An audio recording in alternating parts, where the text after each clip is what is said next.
Job is an incredible man.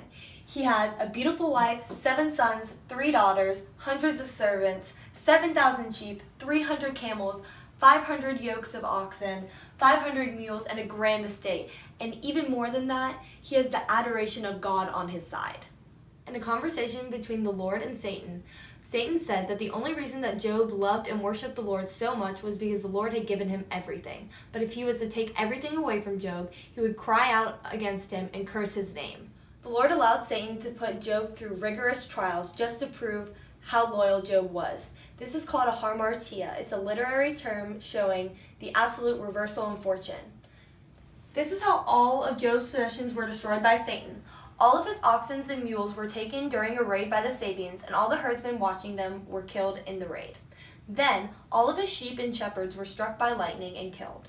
Finally, all 10 of his children were killed by a great wind that blew a house down while they were having a feast at one of their eldest brothers. After Satan's first attempt to completely destroy God and Job's relationship, you would think that Job would cry out and curse the Lord.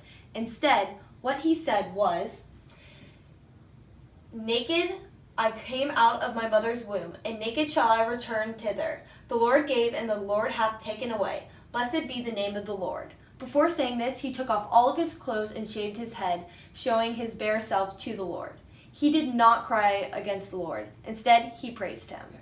This verse in modern society usually means that there are beautiful things in the world, but they are not truly recognized until they are taken away. During a second meeting between Satan and the Lord, Satan justifies that the only reason that Job did not cry out against the Lord was because the Lord did not allow him to physically harm Job. So, the Lord grants Satan permission to physically harm Job as long as he does not kill him. Satan used this opportunity to give Job boils from the soles of his feet to the crown of his head. Now, 3 of Job's friends had heard about his excruciating suffering and came to visit him. But because they knew how much pain he was in, they sat there for 7 days in silence. Finally, Job couldn't take it anymore, and he cursed the day that he was born. But he never cursed the Lord. This is known as the nadir, or the lowest point in the hero's journey. Rather than receiving support from his 3 friends, they are persecuting him, saying that he must have done some terrible sin to allow all of his family to be killed and to be suffering so much. After begging and begging for the Lord to give him a sign of why he is being punished, the Lord finally appears to him in a storm. After listening to what the Lord has said, Job repents everything that he has said and bows down to the Lord. This is Job's epiphany.